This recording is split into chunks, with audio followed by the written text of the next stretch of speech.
sorry. Did I break your concentration?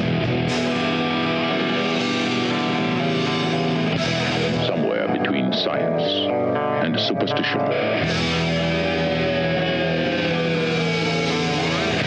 We have such sights to show you.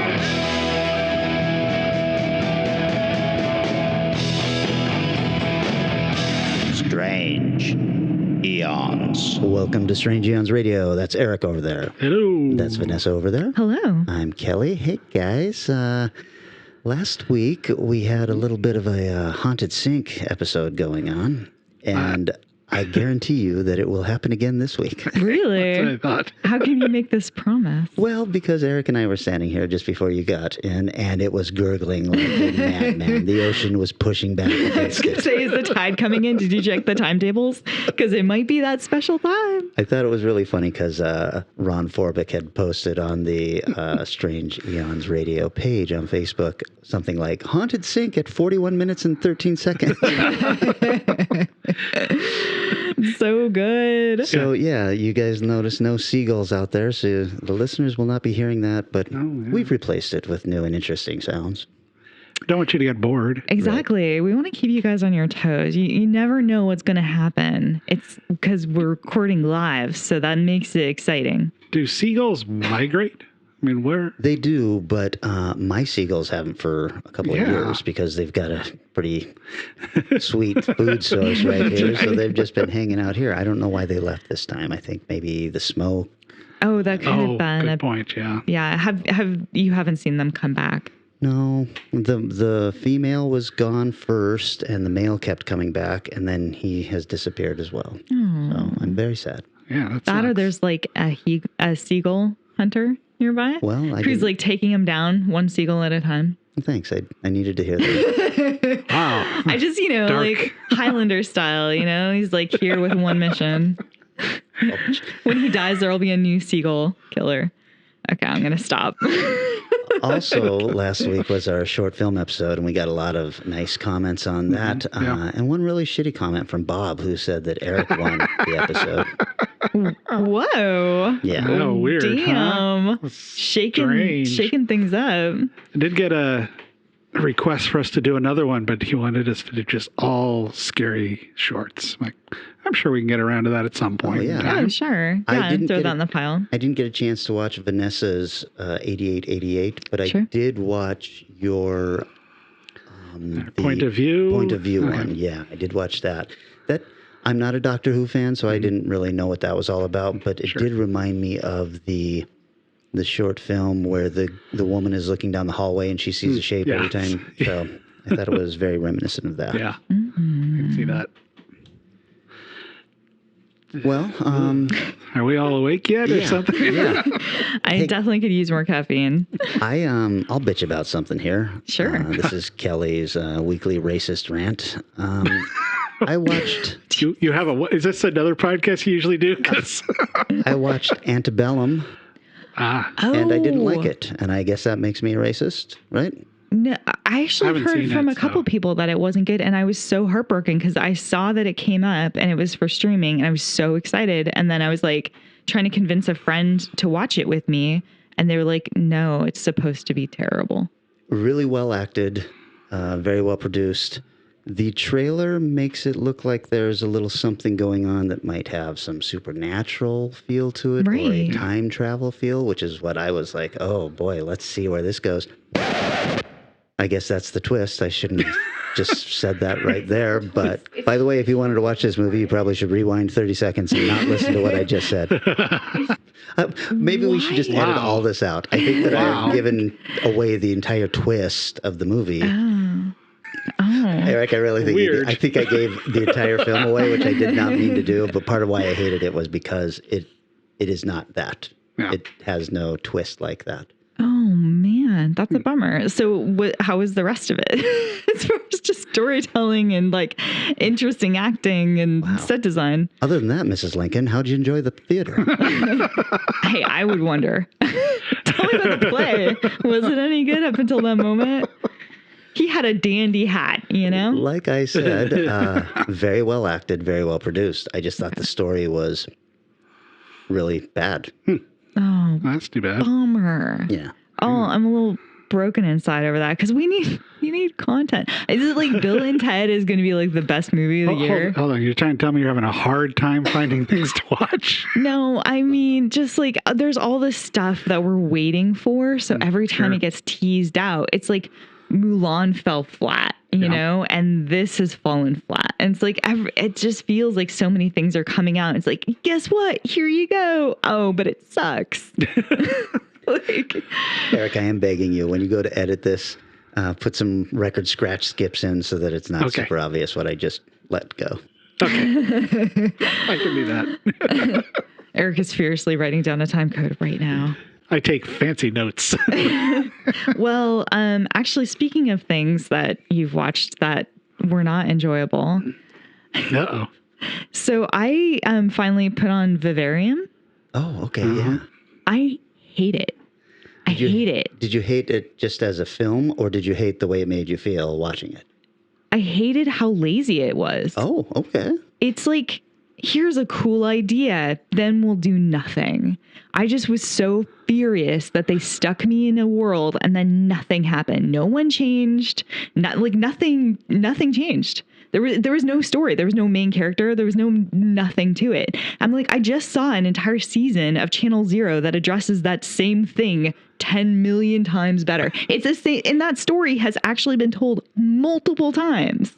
I woke up in a strange neighborhood and everything's perfect and I can't escape. We've seen it a million times. I'm sure Twilight Zone has done it. Like, it's so frustrating. That's weird. Good. We really need video on this because you should see the hand movements going. She's literally tearing her hair out right now. That's funny because I did not make that comparison with that film at all. Really? I did not think, oh, this is like all those other movies. I didn't think that at all. I thought this is a strange, weird situation and they're creating a new concept and doing weird shit with it. I did not remotely connect it to any other film I felt that like, I'd seen. Okay, great. You've teased this one thing out. Do anything with it. Do anything with it. And they didn't. And every time I was like, oh, they're going to do something with this. Nope. They're just like, ooh, we gotcha.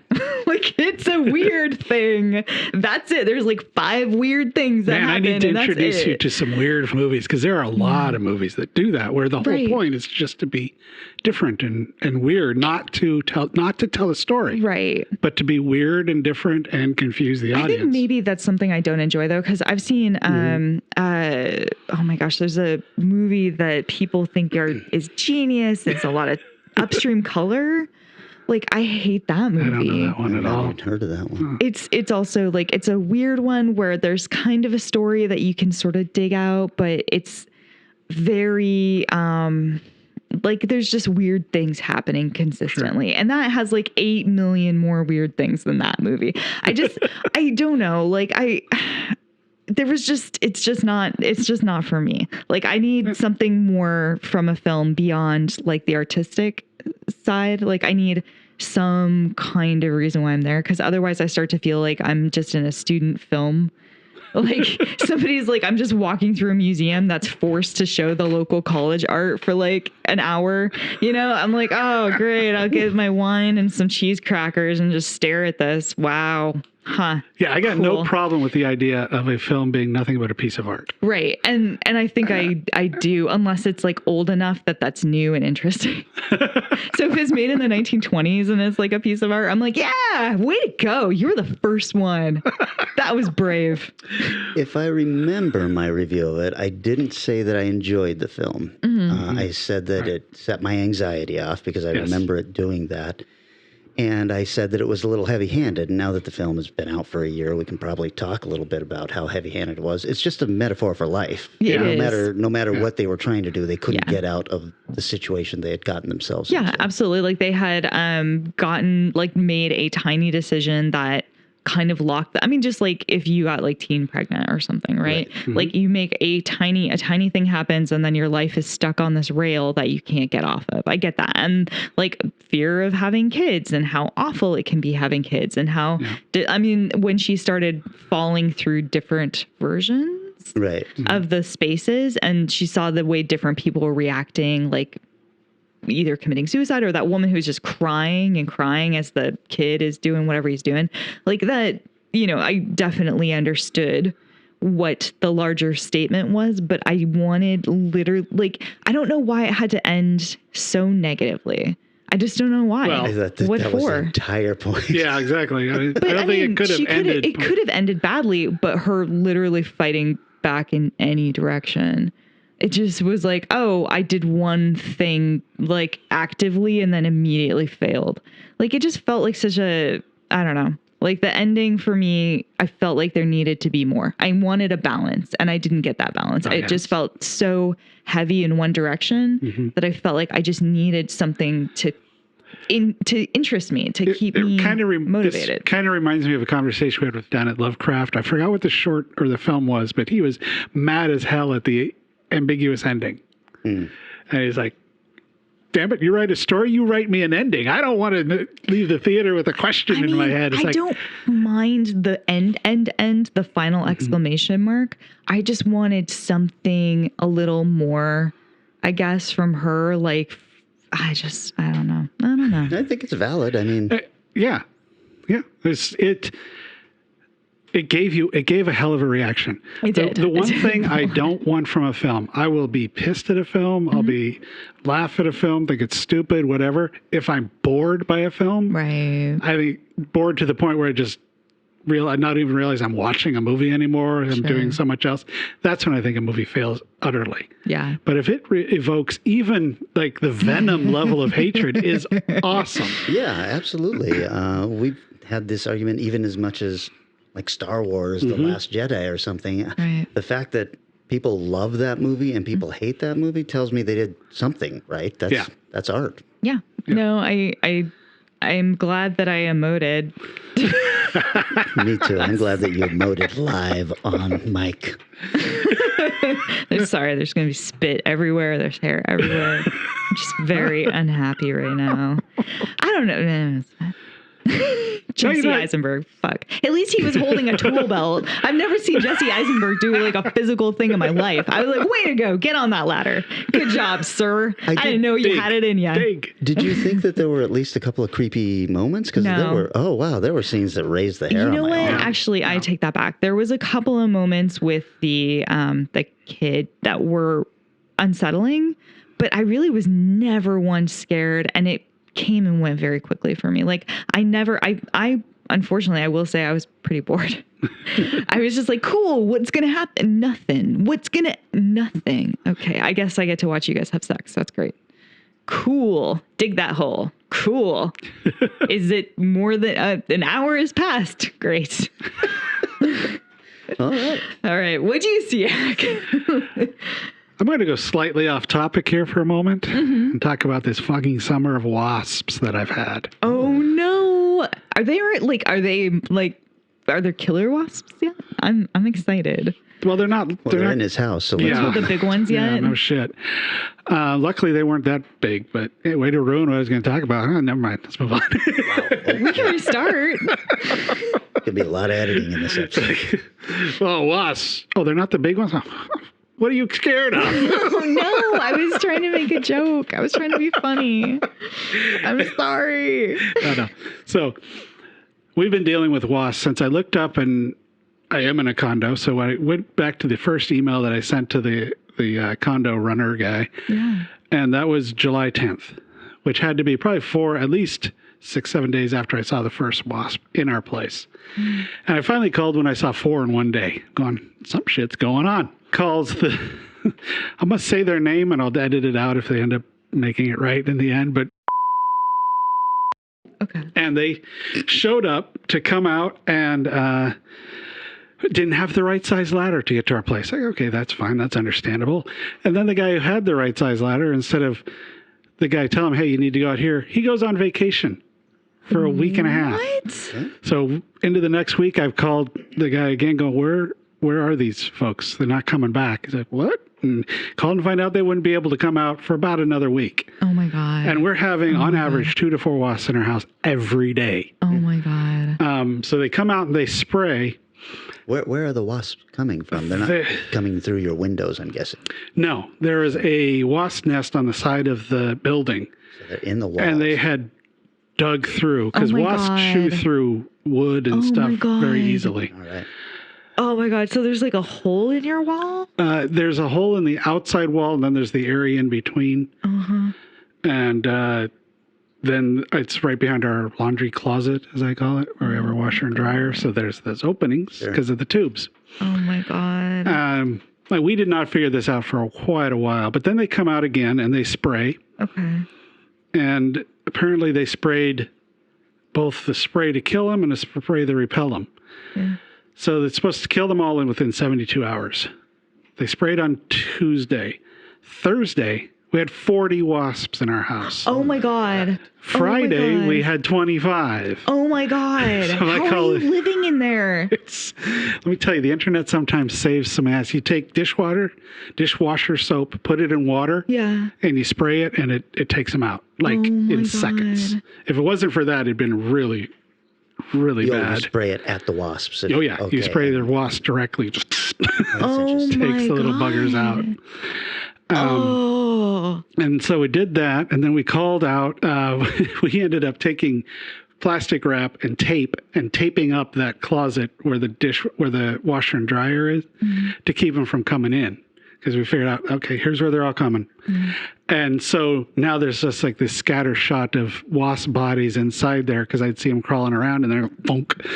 Oh my God. When they're between the plastic and the door.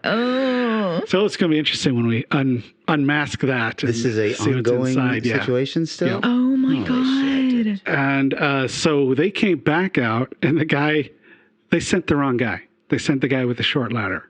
No. So 4 days later, the guy with the right ladder shows up. Honestly, the guys coming in their trucks have all been great. Sure. Yeah. The people on the phones, really a different story. But so the right guy comes out, explains how they messed up by using they used a repellent. So when they crossed whatever border it was, the repellent sent them our way instead of out of the wasp nest. So he's going up to spray it again, and he got stung. Oh no. I was like, that's kind of funny.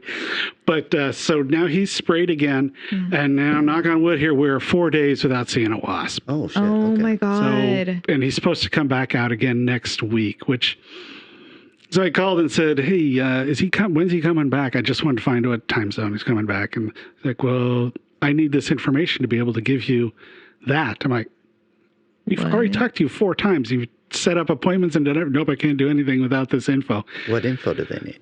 Address of where the billing address. What the fuck? Exactly. It's like, how about the address you're actually coming to?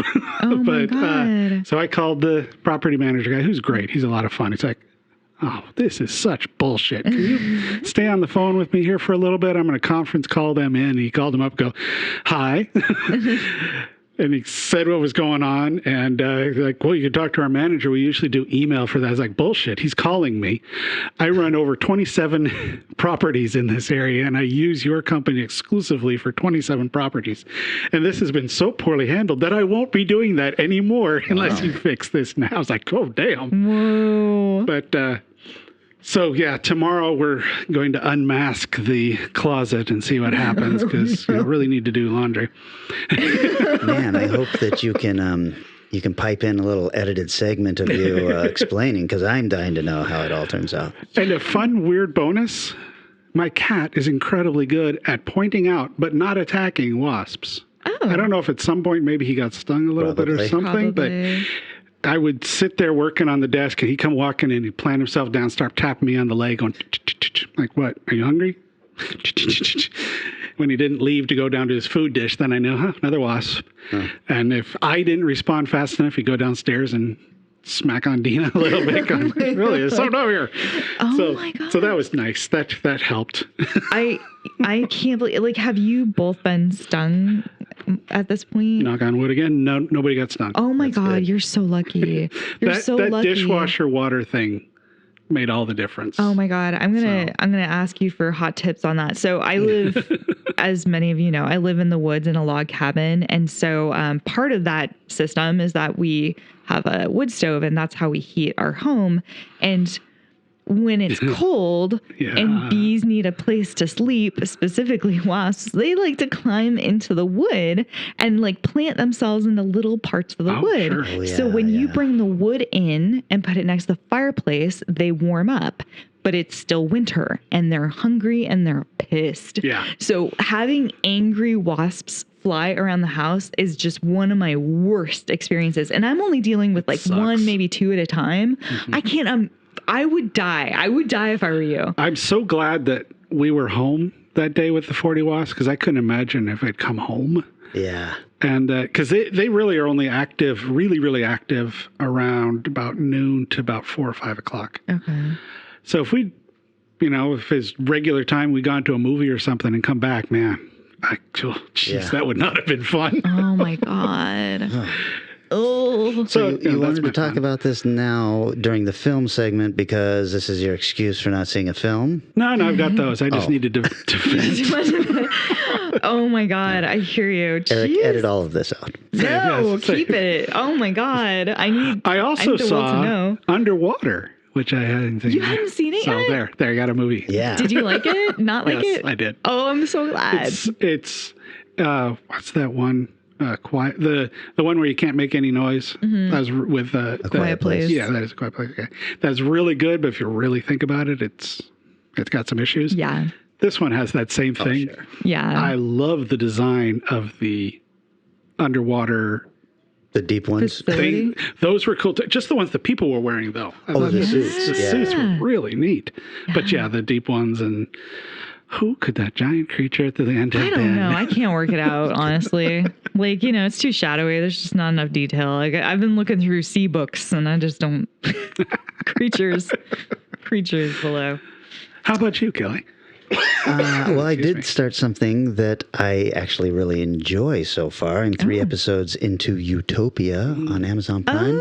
Oh my gosh. Okay. Nice. I did not know what this show was about, and every episode has been a bit of a revelation. Lots of twists and turns in this. Very gory. So there's a lot of murdering going on in this show. Wow. What's the basic premise? The basic premise, Eric, you're going to love this, is this group of people who are kind of conspiracy theorists who have latched onto a comic book that came out many years ago called Utopia. And the artist is a mystery, but he has hidden in all of these little hints and clues to the various viruses that have been released and found in the world. Oh. And there's they have this idea that he knows about them because he helped create them, like Ebola and things like that. And that's how he knows. And he tried to put these little clues into his comic book, which was called Dystopia. Well, this one starts with years later, the grandparents or the grandkids of someone who has just passed away, they go to clean up his house and they find all these pages for the sequel to Dystopia, which is called Utopia. They don't know how the grandfather got them, although that is starting to be revealed as we go along. And then it all kind of, the first episode takes place at a comic book convention, reminded me very much of Emerald City Comic Con. Nice. And lots of cosplaying going on and lots of murdering because there's another group of people who want this comic book for their own reasons. Oh my God, that sounds so cool. It was I had no idea that's what it was. I just had been hearing that people were liking it, and I got to say, it is engrossing. I saw the banner above when I was watching The Boys. Right. And I was like, I might have to check that out. Now, I definitely might have to check that Definitely. Yeah. I'm like, could you guys just leave so I can finish the series Continue today? to watch it. Oh my gosh, that's amazing. Is that all out now? Yeah. Well, I just assumed it was. I'm 3 episodes in, and it keeps asking me at the end of each episode if I want to continue. But maybe they pulled The Boys on me, and there's only 3 episodes out so far. I don't know. That'll be fascinating. Yeah, they must have advertised it pretty poorly because I remember being like, oh, something, don't know, and just ignored it. A lot of people you don't know in it, and then in a bit part is John Cusack, which is nice. That's cool. And then Good to see him. Dwight Shroot? Yes. Isn't that the guy from The Office? The Office, yeah. Yes, that's him. The actor who plays Dwight. He also has a small part in it. Oh, cool. So those are the only two actors that you'd probably really recognize. The people who are playing the conspiracy theorists, I recognize them from other things that I don't watch, but they're not big names. Yeah. Well, I caught a little film that just came out, I think, on Netflix, the new Charlie Kaufman movie. I'm Thinking of Ending Things. Yeah. I've heard very, very, well, actually largely negative things about it, but very mixed stuff overall. Interesting. I mean, it's very much a Charlie Kaufman movie. Yeah. So that's number one. I think a lot of people might watch the trailer and think, oh, it's going to be like a horror film or it's going to be this or that.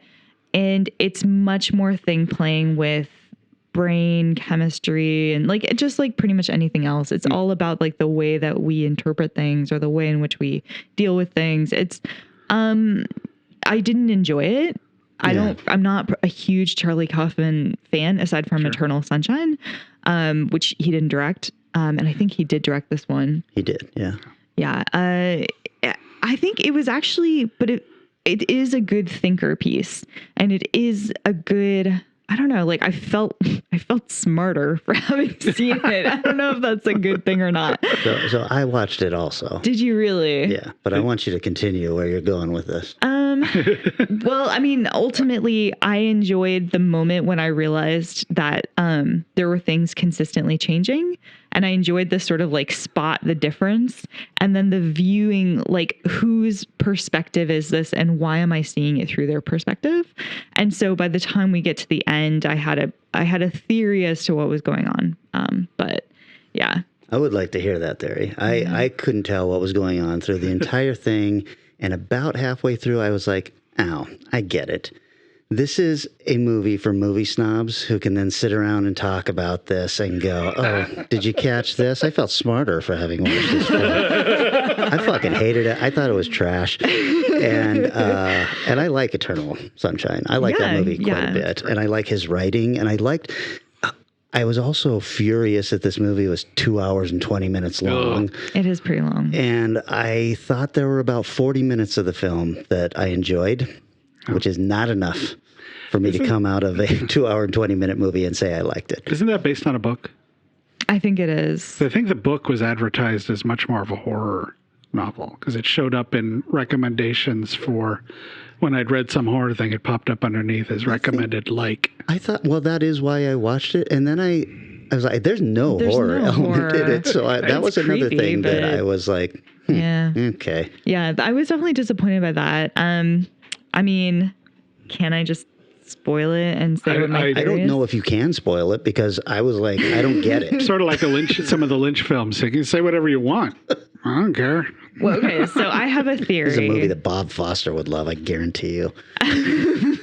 No, actually, he didn't. He didn't? Yeah, I believe he posted about that and wrote he was surprised. I had to double check that. Much like Under the Silver Lake, I feel like there's like a person's idea of what's happening going on rather than actually what we're seeing. So my thinking is that the janitor that we see is the character, and he's having a memory of either like he went out on one date with, or maybe had a really short relationship with this girl and it didn't work out. And from there, his entire life was a huge disappointment. So he's trying to remember anything really about this relationship because it feels like that was the pivoting moment in his life when instead of being the Nobel Prize winner he could have been, he became a school janitor.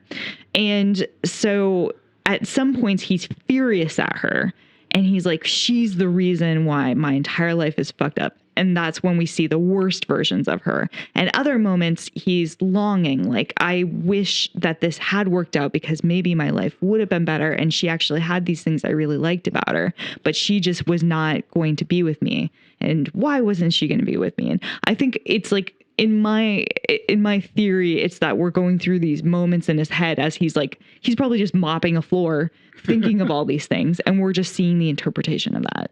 You've made this movie 100% more interesting than it actually is. I wish that I got what you got out of it because I was like, shit, I did not get that. Okay. But if we had seen a shot of him mopping the floor somewhere in the middle so that we could have seen that was what was going on. Right. We did cut to him a number of times. Yes, but we didn't. I didn't get the feeling that was his memory then that was going on, or his fantasy of what was going on. That was the only thing I could figure out what was happening. Okay, that's interesting. I wish I could have made that leap. That makes a little more sense to me. Right.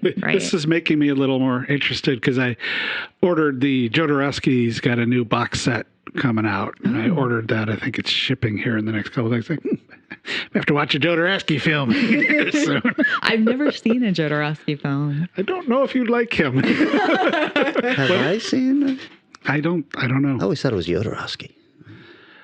It's probably like Giger. It's probably like I've never Giger, said it out Geiger loud. kind of thing. Right, okay. What'd you think of the Silver Lake? Did you like loved that one? it. Okay, you I might loved like his it. stuff. To be fair, I guess I don't know what my problem is with Vivarium, but I've loved David Lynch for a very long time, and I stood out in the snow waiting to get a ticket to go and see him and watch his worst movie. So, is that the one we were at? Was it Inland Empire? It was Inland Empire, but it was in London. Okay. I saw that with him at the Cinerama down here. Oh my God, that's crazy. Yeah, it was. Same tour. It was weird. Did he have a... I definitely Did fell an asleep. old cellist come out and play some improvisational cello at the beginning? That did not happen, no. Oh, you really missed out. We did, but there was a Q&A after, and somebody raised their hand and said, "Do you like presents?" And he was like, and the guy who's hosting it, Mark Kermode, was like, and Lynch is like, I mean, everyone likes a present. And she comes up and she painted like a picture of David Lynch and gave it to him. And it was so cringeworthily bad. It was like, you just did that. You just did that in front of all these people. Oh my God, just mail it to him. So it's like, there's dignity intact. Like, this is so bad. Well, after the piece of shit he made with Inland Empire, he was couldn't bad. look It at was another rough. piece of shitty art and said anything bad. Although, the Q&As didn't indicate that. The people are, my God, this is the most amazing movie you've ever made. What is it about? It's all in the poster, man. That was my favorite answer. It's all in the poster. A woman in trouble. It's all in the poster. It's like, well, why'd you make a 2.5 hour fucking movie? He just loves working with Laura Dern. That's why. Who wouldn't? But still, I mean, I did love the Bunny Head sitcom, but that's about fun. it. But that was like a separate piece, right? Because they did that. They put that out online ahead. I don't know, but it was integrated into the film. Yes, absolutely. It's like it's its own thing as well. It's like a little tangent. I think there's like a whole Easter egg you can go down and see more of that. And the falling in love with I can shoot for 45 minutes without making a cut really hurt him a lot. It's like, you can still cut. It's okay. Just because it's videotape that runs for an hour or whatever doesn't mean you have to use the whole hour for one take and then use that whole take in the movie. I 100% fell asleep while watching. I like I said, I stood in the snow for hours to get in there. I got in there. I was like, what am I looking at? Nothing. I'm looking at nothing. And I kept like losing consciousness until he came up and talked went up on stage and spoke. And I was like, okay, now I'm going to listen to you. But he just talked about electricity a bunch. And transcendentalism. Or no. What is it that he believes in? Something. His religion. I don't know. Yeah, anyway. It's not transcendentalism? It might be. But I also know that that's like a movement in the 1900s, so I might be wrong. It's a thing. Anyway, we have veered wildly off topic. Really Weird ass episode what we got, have you folks. seen, Eric? Tell me more. Raised by Wolves. Awesome. What'd you think? Yeah, I think it's awesome. Yay. It also kind of qualifies into the. I don't entirely know what the hell's going on here. Although it's not like it's a hard story where I don't know the storyline. Right. But the morality they're putting out there is wonderfully ambiguous. It's sort of like, well, here's this moral and there's this moral. We're going to be for it here, but sort of against it here. It's like, I don't know. It's just it's good. Yeah, I'm really loving it. The moral of everything I write can always be boiled down to, we will do horrible things for the people we love.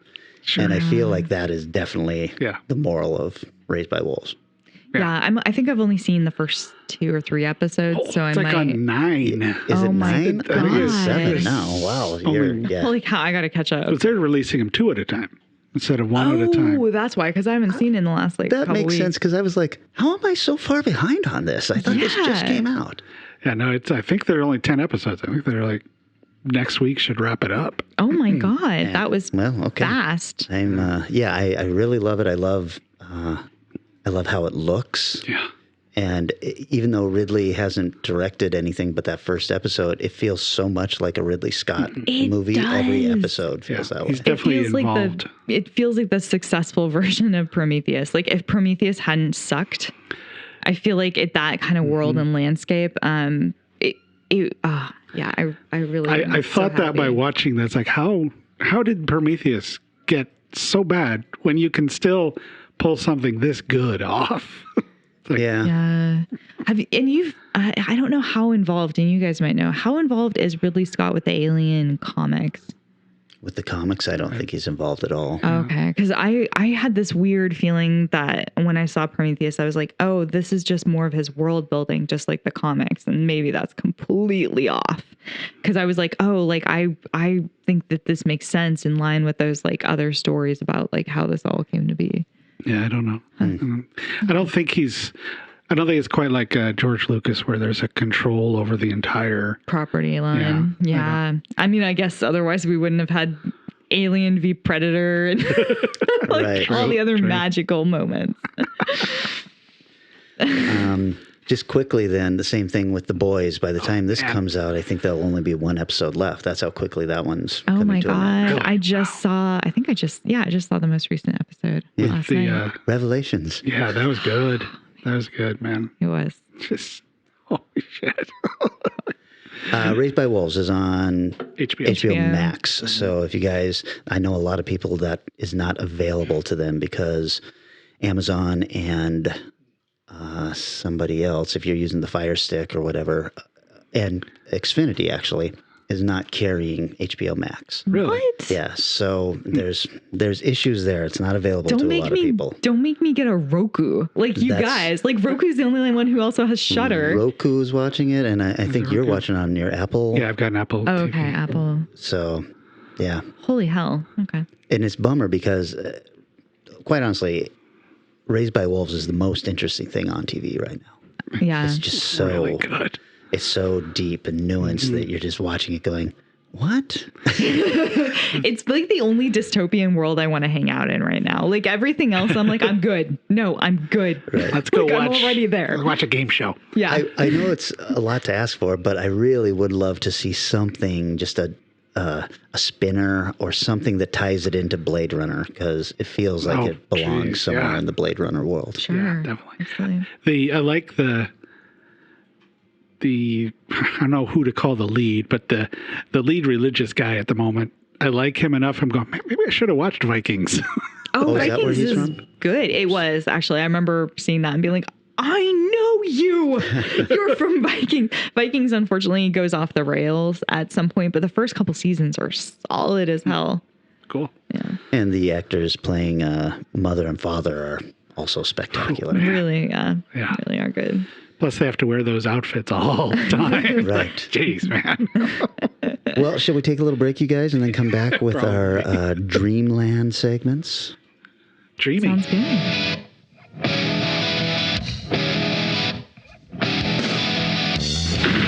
A Nightmare on Elm Street, Part 3. Freddy's back. That was great. If you've seen 1 and 2, you have to see number 3. Totally bizarre. A total nightmare. It was better than all of them combined. Freddy's a nut. A Nightmare on Elm Street, Part 3. Dream Warriors. Rated R. Now playing at a theater near you.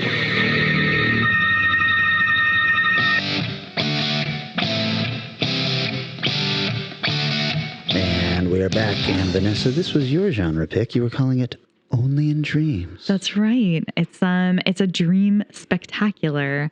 I just thought there's so many great films out there with these neat random dream sequences. And can you sing us a little bit of "It Was Only in My Dreams" by Debbie Gibson to get us going? I sure can't. You wouldn't want that. I'm not a good singer. That doesn't discourage me from wanting to hear it. Maybe another time, maybe another drinking episode, and we can get there. But I'm sure somebody will correct me. That was probably not Debbie Gibson. Was it? Only in My Dreams? I actually don't know. I think so. You know a lot more about music than I do, Kelly. A lot more about bad music, for sure. Yeah.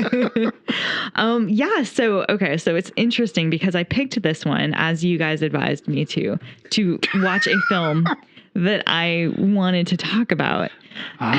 So I chose this because I knew a film I wanted to see for this. And then I ordered it. It's out from Arrow, this film, which I'm not going to get into because I didn't do it. I ordered it, and then it showed up, and then I forgot it at my house, and I was staying somewhere else, and then couldn't see it. So I have to save it for another time. Wow. So Okay. We are going to talk about The Cell.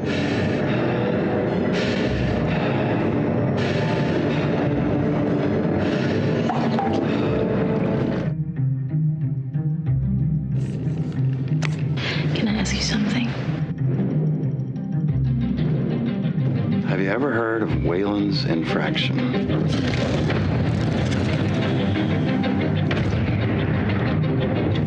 You work here. Don't take it home in this.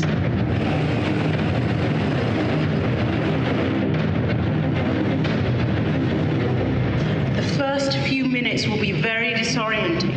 Remember to stay calm and focused. Instincts play a very important part here, so trust them. You've read her file. Hit her with something personal. And remember, it's not real.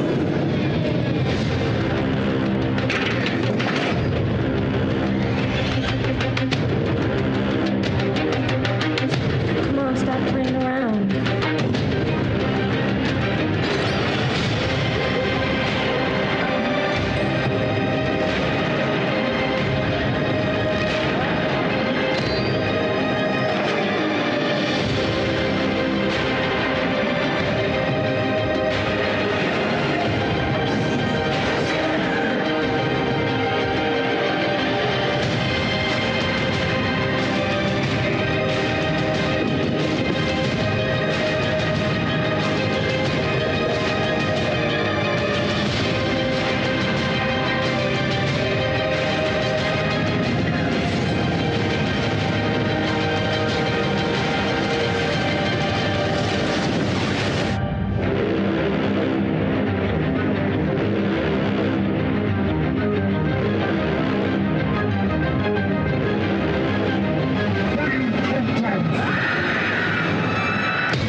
All right. Okay. So The Cell came out in 2000. Did either of you guys see The Cell? Oh, yeah. Yes. Oh, In the theaters. theater. Yeah. Whoa. Oh my God. I remember seeing the posters. 2000 wasn't that long ago. No. 20 years ago. I just didn't know anyone else who'd seen it. Like, okay. You know, or even in theaters. Because it felt like one of those weird ones that at the time it was just a little too weird for audiences. Well, I don't know where you're going to go with this, but yeah, it had a lot of hype before it came out. Let's put it that way. Yeah, it did with J-Lo. So this film, it has a Rotten Tomato of 45% critics and 57% audience. So It feels about right to me. Yeah. it's a meh. The budget was $33 million and the box office was $104. Dang. Yeah. Wow. So A lot of people saw it in theaters. a lot of people saw it in theaters. Just not me. What was I doing? Well, I'm pretty sure everybody saw it in theaters the first weekend, and then the word word of spread. mouth. fear drop off after that. The director is Tarsum Singh, who I've seen some of his other films, and I'm not a huge fan, but he did Selfless, Mirror Mirror, The Fall. He did a bunch of music videos, which makes sense, including a bunch for REM and Lady Gaga. And then he did 10 episodes of something called Emerald City, which I have not seen. I don't know anything about. The writer is Mark Protosevich, who did 7 projects, including the new I Am Legend, the new Americanized Old Boy, Poseidon, and the story for Thor. So I don't know how to feel about any of that. The composer is Howard Shore, who did Lord of the Rings and Twilight. So and 450,000 other films. projects, as I know. I was just like, well, people know what this is. We have Jennifer Lopez, who's playing kind of our main role, followed by Vincent D'Onofrio.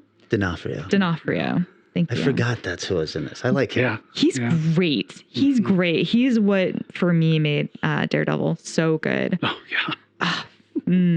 Yes. So yeah, he plays Kingpin in Daredevil. You guys would have seen him in a million things, but he plays the lead villain. And then we have Vince Vaughn, who's sort of like the co-lead, I guess. I'm not entirely sure why he's there other than to move the plot, but he's like the FBI dude who's trying to track down this serial killer. You guys would know him from any of his 73 projects, including, by the way, he is going to be playing a teenage girl in a film called Freaky by the people who did Happy Death Day. And it looks amazing. Really? So this is like coming out soon kind of film? I don't know when it's coming out, but I've seen trailers for it and it looks amazing. I'm super, super stoked about that because it looks like another Happy Death Day style. Like it feels like they're carrying on that world. And then we also have a bunch of other additional people in there that, you know, like you'll recognize. We have Colton James, we have Dylan Baker, Marianne. James Colton. Sorry. It's quite all right. Marianne Jean Baptiste, Gary Baker, Patrick Bacow. So it's just there's a bunch of other people in there. There's like basically a bunch of scientists who are like sitting behind a piece of glass looking at them. The plot is I don't understand why this is the thing, but it's a social worker who specializes in dream outreach, is doing therapy, starting off with this little boy. He's in a coma and she's trying to coax him out. So she's entering into his dream world through these kind of apparatuses that stick to her, and she can go in there and she's trying to like help him move through this space and wake up. But there's been an ongoing process. Like there's a lot of fear in him and he keeps turning the dreams into nightmares. So we set up this kind of interesting world where this is a possibility. She's asked very suddenly and hurriedly by the FBI to go into the comatose mind of a serial killer and help save his final victim. So Vincent D'Onofrio. Well done. I'm getting there. You just say Vincent D. Vincent D. VD. Oh boy. Vince, my pal Vince, is playing basically this really creepy serial killer who's sexualized women who are being tortured, and he fills up this tank somewhere. He's filling up this tank that slowly across, maybe 24 hours or 48 hours, fills up and drowns them. But it pauses at different points, and they think they can get out, but they really can't. And then he, I guess, masturbates over their corpse. So very fun stuff. As you do. As you do when you're a serial killer. So she goes into his dreamland, and it is crazy. Mm-hmm. His dreamscape, the way he views himself as this almost like Egyptian god. He changes these different spaces. You go into one of his dream sections at one point that I absolutely love, where it's almost like dioramas of the different women he's murdered, set up, like their dead bodies are set up in these situations. Like I think one is like in a cute little like 1950s housewife style. There's another woman who's like in the woods. And it's just very strange, but very fascinating. And that is something I will say about this film. The visuals are incredible, just incredible to look at. So JLo has to convince him to give her a piece of information to save this girl who is trapped somewhere. Vincent D'Onofrio, somehow through his condition of being a psycho, put himself into a coma at the moment that the police found him. So he's not going to wake up. And the only way to get this information is to extract it and convince him in his magical world of Dreamland that just tell me anything, literally anything. And of course she goes in there and gets wrapped up in his stuff, and he sort of traps her in there. She becomes his sex slave for a hot minute. That's very odd. And so Vince Vaughn has to jump on in and help out. And then you get a really incredible moment where Vince Vaughn's guts are being taken out of him in like an ancient torture device and like put onto like a thorny sort of wheel that's being very slowly wheeled, and his guts are like coming out of him, and he's like, you gotta wake up. It's so good. Ow, man. Hey, buddy. Wedding crashers. That's what you're gonna do. So anyway, so she and Vince Vaughn work together to get a piece of information, and then they have to wake up, and it's like, are they awake? Aren't they awake? And is he going to get to her in time? So it's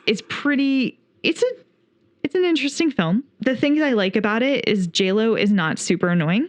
I find her incredibly annoying most of the time. Sure. And in this piece, she's not. Overall, the film is just absolutely beautiful and surreal. The idea is cool. There's a really good outfit. There's like several really good costumes. And the costumer is actually the person who did Dracula only a few years before. And so some of those pieces are actually reworked from that film, which is pretty incredible to look at. The hair is amazing. There's this crazy moment where Vincent D'Onofrio's hair is like, he's got long hair in this, which is already weird because I'm so used to seeing him bald. Right. And they like put a bunch of product in it and made his hair into these like horns, these like devil horns, and they look incredible. It's so stunning to stare at. There's a bunch of crazy, weird visuals that are mostly taken from an array of artistic influences, which I'll talk about here in a second. The things I don't like about it is a little bit cheesy 90s. Like it can't escape the 90s. It feels like it's of that time, even though it doesn't have to, even though it should be a universal idea. Something about it. I don't know if it's the music or what. There's just something about it that feels 90s.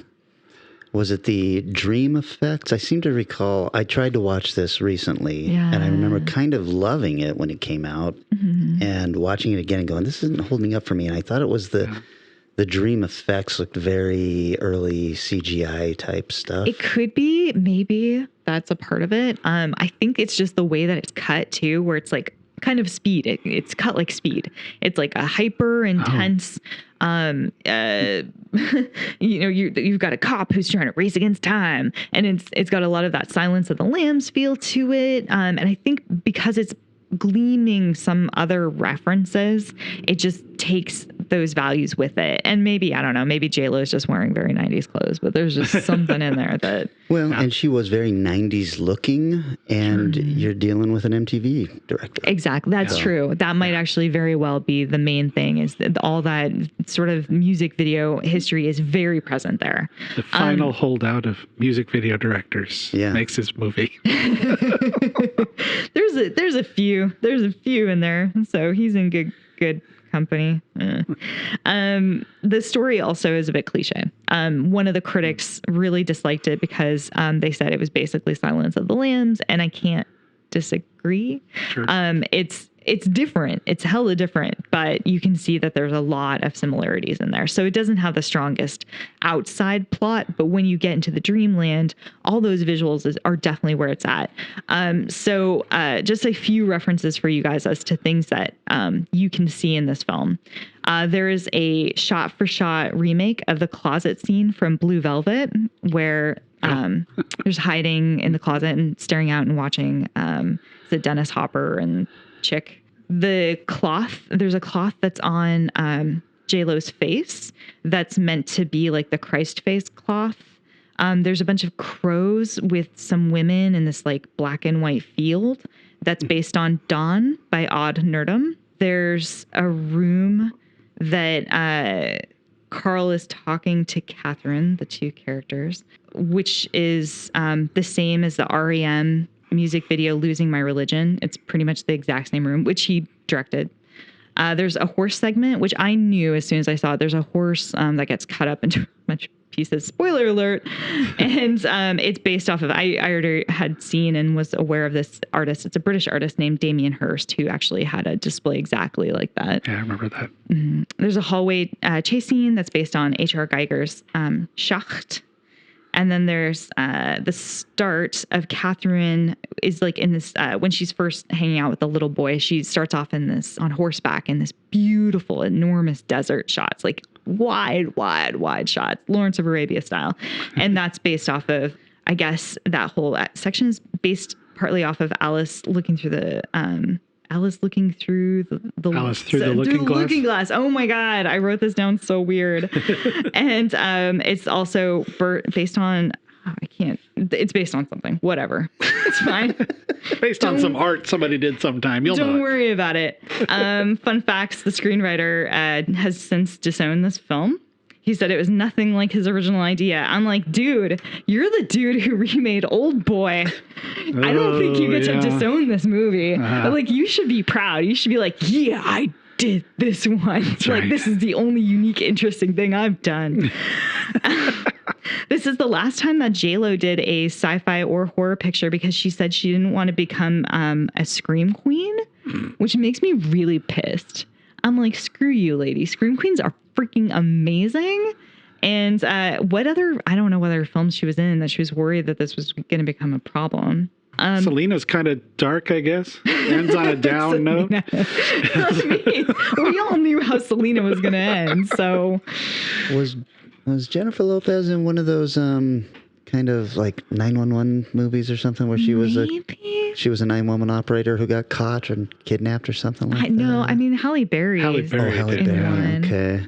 Much so more she recently. hasn't really done any other thriller type movie, has she? Well, she did in that one with George Clooney, which was more of a Pulp Fiction kind of knockoff film, but that really wasn't a horror. Was she in? Yeah. No, she wasn't in Dust Held On. That was Selma Hayek. So she hasn't done anything that would have pigeonholed her in this kind of category. This was enough. She was like, oh, I'll do the one. Right. It seemed to work out just fine for, speaking of Salma Hayek, going from horror to Frida and stuff. So I think she did all right. Funnily enough, this is one of Roger Ebert's top 10 films of that year. He was one of the few critics that loved this movie. Weird. Very weird. Also, just fun random fact, the actress who is playing the final victim, who's trying not to drown through most of the film, promised in the audition that she could swim and that she was a lifeguard.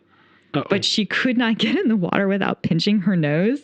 So they had to yes, that's so bad. So they had to shoot it in such a way, I guess it was too late to recast her. So they were like, all right, let's just do fun angles. So yeah, and after having read that, I was like, yeah, I think I did see a few moments where she reached for her nose. So that makes a lot of sense. Also, I do love this. So the costumes, which I mentioned, were from Bram Stoker's Dracula. J-Lo said she wanted the costumes to be comfortable, to which the costume designer Iko Ishika said it should be uncomfortable so she could get into character. So, genius. So basically she looked at her and gave her the finger. Yeah. She was like, no, use it. Right. So, that was my choice. It was an interesting film. I don't know if I like it or not. I guess I like it. I've been mostly positive in this review. Well, I haven't seen it since I saw it in theater because I thought it was just visually fantastic and story dud. so I didn't really feel like revisiting it. But I have been thinking about it last few years. Some images have popped up, and I'm going, well, maybe I will check that out again. But I think for the images, like the imagery and the weird like things he's doing with the sets, it's pretty neat. But yeah, that story is, I mean, it's just very paint by numbers. It wasn't unenjoyable. It was plenty enjoyable. It just was like, I know what's going to happen. Yeah. When I revisited it, I didn't finish the film. Okay. Sure. So, I mean, I thought You that didn't the see her visuals get were... saved or not saved.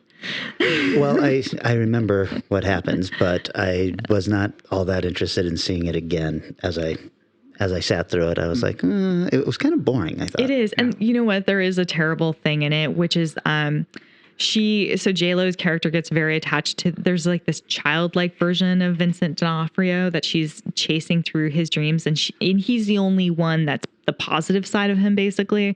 And she can see how he became who he became through these like flashbacks of abuse and whatever. But this child is still like innocent. So near the end of the film, when she's about to come out of Vincent D'Onofrio's head, she's like, I'm gonna come back and save you. So there's this whole additional plot where she like gets back in the dream, but this time he's in her dream, and it's just really silly. You're like, I could have done like, you know, what's she gonna do? It's a fake version of himself that is like a piece of his personality that's left over, and they're like, you can't save a tiny little it's fine. From the moment she was like, pulled it out of her. I was like, you are the worst social worker. You need to leave work at work and home at home, you know? Let this one go. Go hang out with the kid who's an actual kid in a dream. All right, then. Eric, you want to go next? Sure. To that flash of almost positivity that just got crushed at the end. There's something there. I don't know. The smoke is gone and I'm feisty. What can I say? Nice. All righty. Well, I did one that I never heard of. Came across looking up movies about dreams and came a Dream Demon from 1988. To sleep, perchance to dream. But she could never sleep. She was afraid to sleep. Still, the dreams haunted her, terrified her. This was our last known address. They died here. Two young women who share a shattering reality, but quite different nightmares. Who lived here before you? Hello, dog mate. I think I'm from here. Just have to give me what I want. One on the brink of marriage.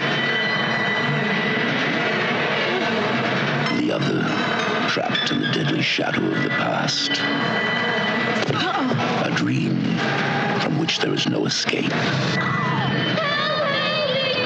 If I'm still asleep and this is a dream, then for God's sake, wake me up. May I have the pleasure? Leave me alone. Diana! There's this little girl here. I don't know if she's real or not. I don't know if she's dead or not. Two women. Diana! At the mercy of the demon in their dreams. I'm awake. Dream Demon.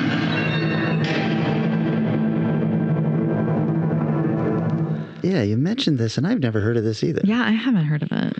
Well, it's got a Rotten Tomatoes rating of nothing from the critics and 33 from the audience, which is Stellar. ridiculously low. This is so much better than that. Oh, review. really? Yeah. Okay. The budget was 3 million British pounds.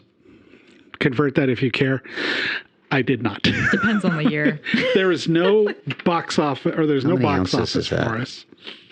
How many ounces is 3 million quid? Well, at the time I lived there, that would have been 5 million, but that's fine. It was almost a 2-to-1. Alrighty. But box office is kind of non-existent, largely because they had all kinds of distribution problems. So this is directed by a guy whose name you want to be careful pronouncing, Harley Cokeless. Because, you know, if you drop that E out of there, it's a really unfortunate name. He's done lots of TV, Black Moon Rising, and second unit director for Empire Strikes Back. Yep. So he's got some pretty good stuff going there. And we've come across this man. I'm excited. Written by Christopher Wicking, who wrote the Powers, I think the Powers TV show. Oh, okay. And, oh no, excuse me, not the Powers TV show, the Powers, that one film, or the one TV show that nobody knows about, what we both really liked. Early, should have been on FX, but wasn't. Not that Powers, this Powers. Don't worry, you guys won't have heard of it. Well, continuing on. To the Devil a Daughter. Cool. And Lady Chatterley's Lover. Variety of stuff, which those two give no indication of what this film is about. Really? And the director helped write it too. Starring Gemma Redgrave, who you know from Howard's End, and she's British, so of course she's been in Doctor Who and tons of TV. Kathleen Wilholt, who name isn't entirely recognizable, but she is absolutely recognizable. The moment she goes on screen, you go, oh, she's that lady that's in everything. She's got 131 credits, including Roadhouse, Gilmore Girls. She was Liz Danes in Gilmore Girls. 19 episodes of ER. And Timothy Spall, who's best known as Wormtail from Harry Potter. He's got 148 credits, so he's also been in everything. It starts with a dream. It starts with an incredibly violent dream, which is weird because there's virtually no blood the rest of the movie. It's very not gory. But that first opening scene is like, whoa, shit. Like, all right. But she just dismisses it as wedding jitters gone wrong. She is apparently scheduled to marry this famous war hero, but they never really get into it. It's the Falkland Islands because it's late 80s. And he's an asshole. So it's really not hard to tell right from the beginning. It's like, oh, this guy's kind of a dick. He's going to be a dick the whole movie. They use a lot of religious iconography and a couple scary-ass reporters, which is Timothy Spall is one of. What the movie does really well is paint a world that you don't know if you're in a dream or not after a while. Oh. And the idea is she falls asleep and her dreams start to manifest around somebody. It has effects to the people around her. They think, which is part of why it's kind of cool. Bad things start happening, of course, to people who she's dreaming about, and she starts to get hurt, and they're trying to figure out what's going on. Well, she figures out Jenny can join her. So they kind of do some dream stuff together. One of the strong points of this film is their relationship. The friendship between the two women is wonderfully natural. They have very strong chemistry on screen. They work really well together. The original film was kind of supposed to be was literally pitched as, let's do a ripoff of Nightmare on Elm Street. This is not remotely a ripoff of Nightmare on Elm Street, except in, if you really want to see it, I guess you could probably try to make an argument. There are a few images that look like Nightmare on Elm Street, although to me, they're more reminiscent of Hellraiser 2 when they go into hell and they've got the big arches. There's scenes that use that, but that's also kind of in Nightmare on Elm Street. One of the sequels has some of that kind of look to it, like they've gone to hell. There's great creepy moments done in the dreams, like going into a basement scene, and they end up walking into Diana's old, well, it's British, so it's her old flat. It's like, this is me old flat. And oh my God. It's reversed. And they didn't staff it as reverse. They just shot it normal and just flipped the film. Beautiful. It's like, I don't know. Which meant that everything was reversed. That's right. The including part the people. In his hair. I know, I was going to say, did they recomb? I think they both had hair down the middle at that point. Perfect. The reporters are become weird representations of bad shit she's facing in her dream, and become very integral in what's going on in the film, and which is great because he is such a cool actor. He's so weird, and really gross eating scenes with him. It's like, ugh. Your favorite? Yeah, God, man, yeah. The last 30 minutes especially are an amazing mind trip of what is real and what is a dream. They're in and out, and Jenny's character is trying to figure out what's going on with Diana, or is she awake? Is she asleep? There's times Diana's not sure if she's awake or asleep, and all kind of works. It works well enough that Arrow put out a remastering of it, which I purchased. Wow. What did you watch on for this? Amazon rental or something like that. It's just a rent. So this is interesting, unique, and this is a film that deserves a lot more attention than it has, I think. It's a good story told well is my final note on it as far as the film itself. Did you say this was from 87? 88. 88? Probably shot in 87, though. Okay. I'm putting this on the list. This sounds very interesting to me. Yeah, absolutely. Cokless was inspired by Billy Wilder and surrealist films when he was designing the film's dream sequences. Okay. Interesting combination. What? It was really hard to find for years. It was only available on VHS until June 22nd of 2020 when Arrow released the special edition version, which Cokless himself supervised. The Paul Webster's the guy that said, yeah, we were hired to make a ripoff of Nightmare on Elm Street, but figured out how not to do that. To me, the only similarities between it and Nightmare on Elm Street are that one kind of dream sequence that looks like it. It's got a female lead, I guess. I don't know. It takes place in dreams, but there's no Freddy. There's no killer coming after them. So that right there sort of completely negates. What is the point of the title then? Because she's trying to find out is it a dream demon or not? What is going on? Right. Okay.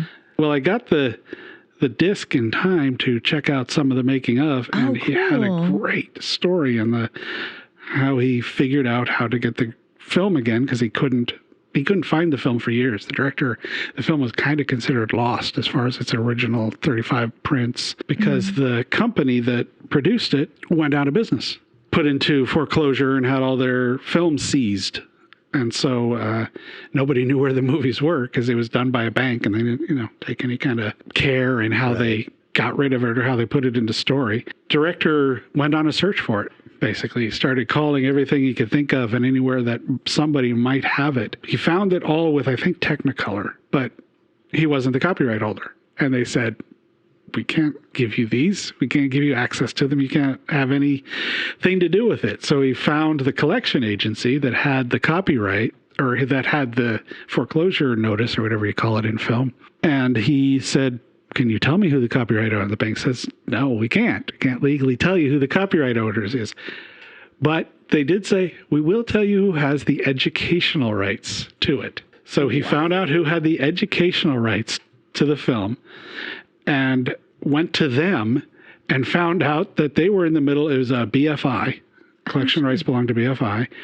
And he found out that BFI was in the middle of restoration of famous or underrated and underappreciated British films. Oh my God. And he came in and said, I have one for you.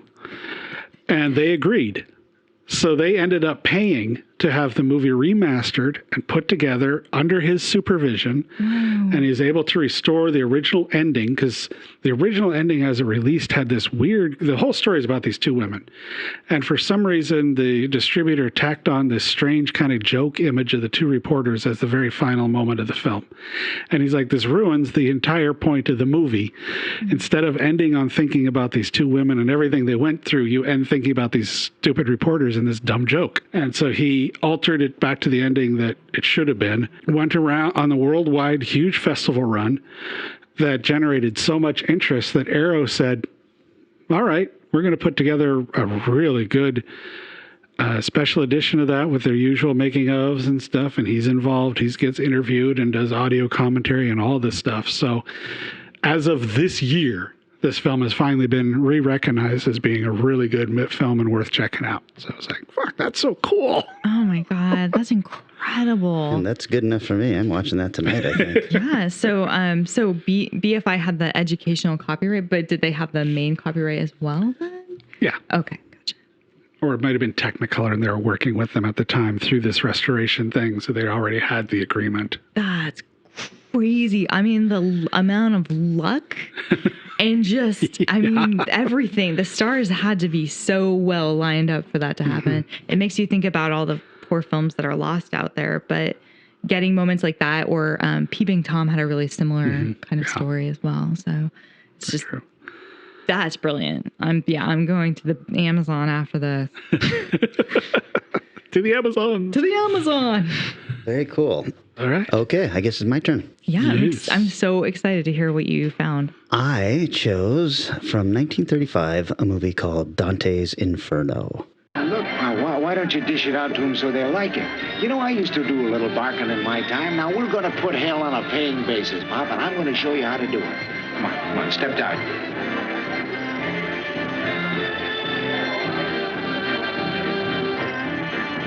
All right, now, folks, gather around. Come on now, step up, one and all. Now, folks, they're on the inside. Yes, sir, they're on the inside. Beautiful women and big, strong men. And, folks, they're burning. You hear what I say? They're burning. You see them twitch and you see them squirm. And, ladies and gentlemen, they're alive. They live. How do they? Down in a den of fire. And they neither walk nor talk. They crawl upon their stomachs. And ladies and gentlemen, you see them all for a dime. 1 dime, 10 cents, the 10th part of $1. What was the name of the dame who gave Julius Caesar the runaround? Cleopatra, but it wasn't Julius Caesar, it was Mark Antony. You're right. And you will see Cleopatra, the girl who came from Egypt and made the Romans like it. And her book...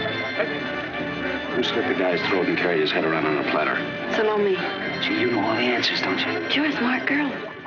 So this had a budget of $750,000 in 1935. Do you know what that would be now? $750,000. It's all numbers. It's fine. Great. Carry on. The box office I could find no information on. So, and oddly, no Rotten Tomatoes critics. Just audience? Just audience. Wow. And the audience has it at 40%. Beautiful. Not sure why they dislike this movie so much. It was directed by a man named Henry Lachman, who had 46 credits from 1921 to 1946. Wow. That is a budget of $14,382,000. Thank you, Eric. That's all I wanted to know. Yes. $14 million budget. You are feisty. I know. I don't know what's going on. Keep going. 46 credits from 1921 to 1946. I mean, think about that for a minute. Jeez, man. In 20 years, he had directed 46 movies. Most of the Charlie Chan movies are his, and then a bunch of films that I just did not recognize because from 21 to 46 is not really my wheelhouse. A lot of Westerns and the stuff that was being made back then. Yeah. It was written by Philip Klein, who has 41 writing credits from 1925 to 1935 when he died. The studio system, man. And you just, hey, here, time to make a movie. Go for it. He wrote 41 movies that were produced in 10 years, including incredible. all of the Charlie Chan movies. Oh my God. Every season, it's fall. Spring. It was co-written by Robert Yost, who has 24 credits from 1935 to 1943. So in only 8 years, he's written 24 movies that were produced. Whoa. And these were almost all Westerns. It stars Spencer Tracy, who has 79 film credits, including Dr. Jekyll and Mr. Hyde, which is an amazing film. Guess Who's Coming to Dinner, Judgment at Nuremberg, and, just a ton of other movies. He's a big, burly actor of the time, well known for his alcoholism and issues on set. It also stars Claire Trevor, 87 credits, including Stagecoach, Murder My Sweet, Key Largo, and Henry B. Wathall, who has 325 film credits. Whoa! He started in 1908 and went to 1936. Wow. He died of the flu at 58 years old. 30 some odd years. 300 films in... And if you saw this guy, you'd go, oh, I've seen him. He was in Eldorado, Birth of a Nation. Oh, jeez. And he was also in London After Midnight, the Lost Lon Chaney film. So... Was he also in Man Holds Ladder? Because 1908 is like Horse Walks Past. I know, when I saw his first credit, I was like, 1908. Wow. Those movies were special. Yeah. So Spencer plays Jim Carter, who's an ambitious and pretty sleazy con man. In fact, we first meet him, and he is running a race of coal shovelers on a steamboat. So underneath the boat, in the bowels of the boat, he is running a race between these coal shovelers. And you find out that he is also supposed to be doing this, but he is, running a race, and he's taking a bit of the proceeds and everything. And you realize, oh, this guy's got a grift going on with just everything he does. And he gets fired for doing this. And he winds up strolling through a little carnival, if you can imagine, kind of a 1930s carnival that's set up there by the waterfront.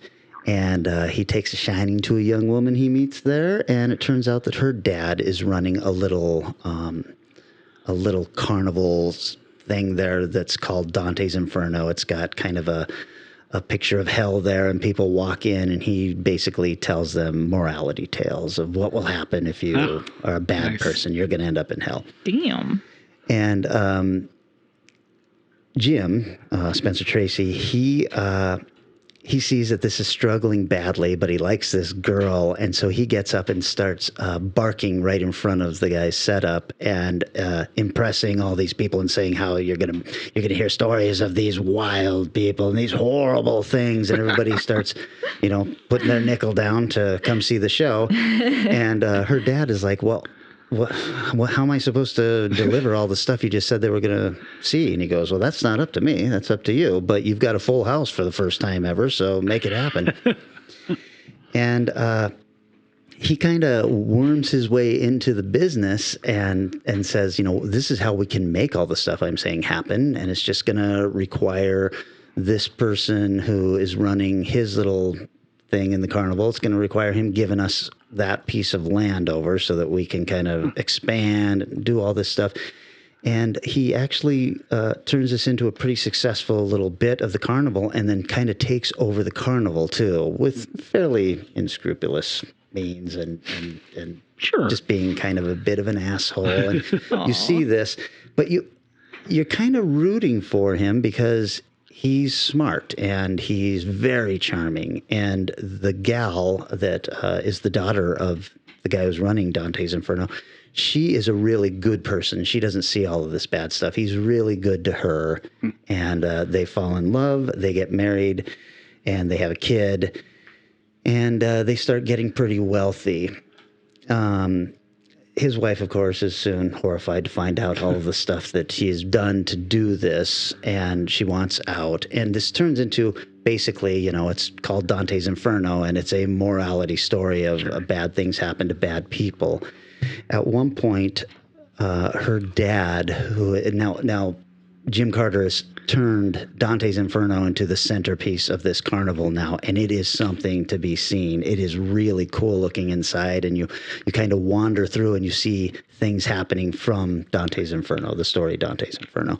But he has gone the cheap route on building some of these things, and at one point something comes loose and it falls on the father and puts him in the hospital.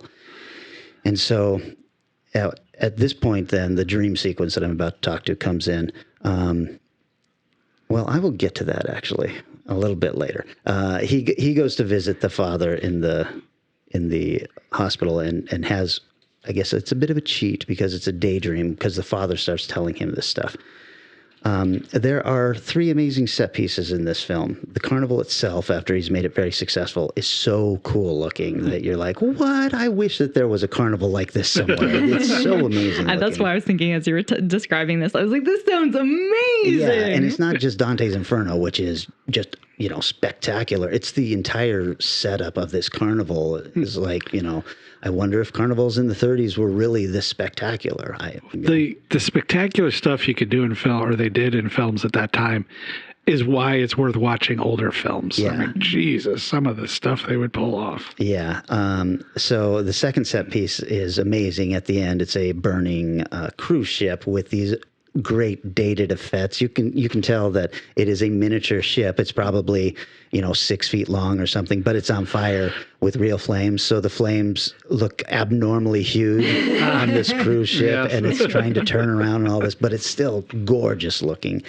And then the third set piece is this amazing dream sequence of hell. Has no dialogue. I actually made the two of you watch this dream sequence just so you could know what I was talking about.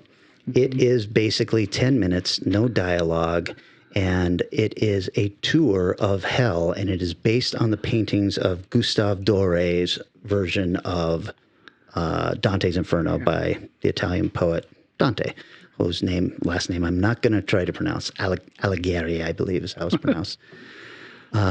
But it's just bodies writhing in flame and these winged creatures circling a mountain and all of these amazing shots that are done with miniatures and forced perspectives, all this stuff. This movie is impossible to find online, but you can search for the Dante's Inferno sequence, and it is all over YouTube. It is so spectacular. I urge everybody to look for it. A few things about this scene. 4,950 technicians, artists, carpenters, laborers were involved in building the set. Like how? 250 electricians and 3,000 extras in the Inferno scene. Wow. That's a lot of bathrooms. Yes. They shot 300,000 feet of film for this scene. Oh my God. And it was whittled down to 8,000 feet to be edited. Wow. Spencer Tracy called this film one of the worst pictures ever made anywhere, anytime. Wow. And had his name removed from publicity and the opening credits. What? Wow. I don't quite understand this because I do love the entire movie. The entire movie is really well done. It's just a little basic, and I thought that I only thought that because storytelling has become much more complicated since then. True. Yeah. So I don't know why people hated this. Maybe it's all the, bare people. It does feel like there's some nudity in the dream sequence, but if you watch it closely, you're not seeing anything. Right. And there are a couple of times when you're seeing men, and they're clearly wearing some kind of not underwear, but some kind of like Tarzan type thong, a sock upon there, something that looks painting or hell appropriate. It looks like something a barbarian would wear to cover their bits, their naughty bits. Oh my God. This was the last film by the Fox Film Corporation before it merged with 20th Century Pictures and became 20th Century Fox. Whoa. If you look right now, if you're one of the very first people who downloads this episode and hears this, there is a DVD of this, one DVD available on Amazon.com for $19.99. There are several other DVDs of this available for $79. Oh my God. So for one person who gets this and wants this video, it is available for you at an affordable price. It's not streaming anywhere. I don't understand that. It's just, but what did you guys think of the sequence? I mean, it was breathtaking. Yeah. It was really, it's shocking how much that sequence that you showed us felt like a painting. It's a great example too of real, even miniature real, but real versus computer generated. The epic feel they were able to get from those shots. Yeah. And you think of the current concept of epic movies. Right. And this feels different than most of those. Yeah, like that sequence of hell in Bill and Ted. You can just 1-to-1. You know, like that almost felt claustrophobic, even though it was enormous. Right. It just felt like, but this isn't anything. Exactly. That looked like layers deepening into the background. Yeah. It's just this or Cleopatra or Napoleon, any of the giant epic films that were made are so fascinating to watch now. And you mentioned the artist. That was the school I went to had some weird books because it was sort of a weird school. It was 1st through 6th grade taught in one room. Man, that sounds like I lived in the middle of nowhere. It really does. But they had Dante's Inferno and Paradise Lost by that artist. So this was probably my first introduction to horror for me. I didn't look at it as a religious thing. I opened it up going, oh, this creepy, scary stuff is awesome. And I love those two pieces. And it is so evident in the way they reproduce it on film. It's just gorgeous. Yeah. So when Spencer Tracy goes to visit his father-in-law in the hospital, the father-in-law basically is telling him, if you keep this kind of behavior up, this is what you have to look forward to. And Spencer Tracy kind of starts looking off into the distance and then has this amazing daydream. Yeah. But this happens, this is the mid-act 2 turning point in the film. Oh, wow. So he continues to be a shady character until the very end, where he is faced with, his entire family possibly dying and all this stuff. And of course, because it's the kind of movie it is, he turns around and redeems himself at the very end and vows to live a better life, all of that. It is a very, very basic story. So, you're not going to go in to watch it for that. You're going in for this dream sequence. Nice. Wow. Well, I'm sold on both your guys' picks. It's been a really good week. Yeah. Yeah. Yeah, I see Eric is already on his phone, so whoever wanted that 1999 DVD is not going to get it. And you didn't buy it? I've got it. Oh, okay, great. Oh, good. So, yeah, I've got the You're film. taken care of. And what's funny is I wanted to use this film many months ago when we did the Devil. Oh. And I thought for sure, so I dug it out and I rewatched this scene, and the devil actually never shows up in this hell sequence. So I was like, oh, but I'd watched the movie again for that. And I thought, oh, when you said dream sequence, I was like, I get to talk about this movie finally. Yay! Well, I'm glad it worked out for somebody. It worked out for me. That means it's my choice for the next genre pick. Yeah. Though. What is it coming up? And I've got one that I think is going to be very fun. I'm not sure what I'm going to call it, but the gist is fantastic villains. Every movie has a hero and a villain, and I want you to pick a movie with a great villain. The catch is no franchise films. Freddy, Jason, Michael Myers, those are not good villains. I want this villain to be somebody that is stealing the scenes, chewing up the scenery. So, but it can be, action, adventure, any of our regular genres. So cool. It doesn't have to be horror. Amazing. Nice. I'm so excited. And I've got mine picked out, too. Ooh. I have one in mind, I think, as well. Yes. It's going to be a good one. All right. Well, so with that then, thanks to everybody again who's saying all the nice things and sharing when the podcast releases and all of that stuff. You guys are the absolute best. I happen to know I've been talking to Danny Williford, and he helped me purchase something that I won't talk about until it shows up. But there's going to be something in that for you as well, Eric. Interesting. Mm-hmm. Cool. Mm-hmm. So big thanks to everybody out there. And I do love all of the interaction we're suddenly getting on the Strange Aeons page. That's neat. Hop on, talk to each other. And I also wanted to say a huge thanks to our friend Steve Holitz out there. He's getting ready for the Bone Bat. Bone Bat, that's right. Yes, that by the time this releases, it'll be happening the next day, I believe, right? I believe the 10th, I think is. Oh, it's the 10th? Okay, so we'll have a couple of weeks. Yeah. Yep. But yeah, he's gotten in touch with me as far as giving me a pass to check it out, and I'm really excited to see what they have. I've never done any Bone Bat stuff before, so. Oh, that's really nice. Yeah, it's one of my favorite festivals. He does such a neat job because it's horror and comedy. Right. That you get horror comedy shorts, you get horror shorts, you get comedy shorts. And you never really know where they're going to go sometimes. You're just like waiting, like, am I going to laugh or am I going to be scared? Laugh, scared. I just think it's really interesting he didn't reach out to me at all. Well, you know what? He said you already had tickets. He thought you'd bought tickets for it already. No, but that's okay. Oh, he's going to listen to this. I'm doing something that weekend, so... It's online. Washing my hair, maybe. Let's see if I can get the exact date here for you. Oh, my goodness. The 10th. Well, you can share mine. 10th annual. Come over and look over your shoulder. Yes, you can watch it on my 16-inch laptop screen. It'll be amazing. Eric? No? Yeah, it's October 10th and the 11th.